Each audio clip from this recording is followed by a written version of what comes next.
War today.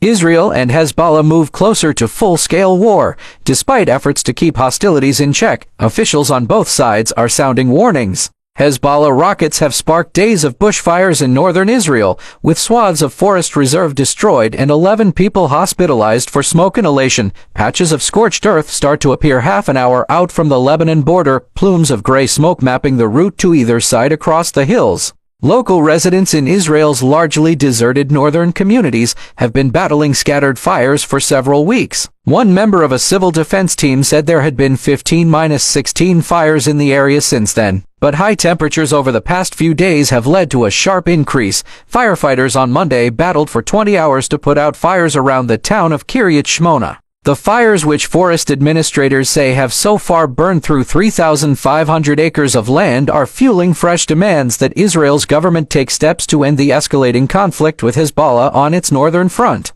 Israel's war cabinet was due to meet on Tuesday evening to discuss the worsening security situation along its northern border. Israel and Hezbollah have been trading cross-border fire on a near-daily basis since last October, and recent weeks have seen an escalation in the intensity of attacks. Residents of one kibbutz said the Hezbollah rocket attacks were definitely linked to Israel's actions in Gaza, and that since the Israeli military's ground operation in the southern Gaza city of Rafah began, 3 or 4 rockets were flying over their houses every day. But Israel's far-right security minister, Itamar Ben-Gvir, visiting firefighters in the nearby town of Kiryat Shmona today, said the government's response to Hezbollah's rockets should be war, no peace in Lebanon while our land is being targeted, he said. Herzl Halevi, Israel's army chief of staff, also visiting the region, said the country was approaching the point where a decision will have to be made. The Israel Defense Force, he said, was prepared and ready to move to an offensive. Hezbollah's deputy chief, Sheikh Naim Qassem, told Al Jazeera that the group was not seeking to widen the conflict with Israel, but that any Israeli expansion of the war would be met with devastation.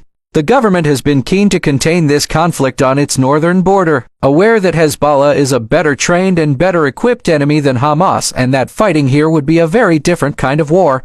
But the fires have put this grinding forgotten conflict squarely on the front pages of national newspapers, and Israel's Prime Minister Benjamin Netanyahu is under fresh pressure to act. He and Hamas leader Yahya Sinwar in Gaza are already at the center of delicate negotiations over a potential ceasefire and hostage exchange deal in Gaza, which US President Joe Biden is pushing both sides to accept.